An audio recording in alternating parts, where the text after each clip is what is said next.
என்ன league check பண்ணணும். இப்போ வர பைப்ல என்ன மோஸ்ட்லி லீக்காக தான் இருக்குது. ஆனால் இது வந்து அலுமினியம் காயில் தான். இது காப்பர் காயிலும் இந்த மாதிரி வருது.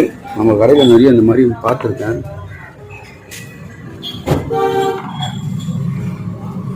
ஒரு அவேர்னஸ் வீடியோ தான் இது, ஓகேவா? இது வந்து ஆனால் அலுமினியம் காயில் இது. ஆனால் காப்பர் பைப்லேயும் இந்த மாதிரி லீக் நிறைய வந்துருக்கு. அதனால் லீக் இன்டோர் அவுட்டோர் செக் பண்ணும் போது லீக் தெரியலன்னா கன்ஃபார்மாக பைப்லேனும் செக் பண்ணி பாருங்கள்.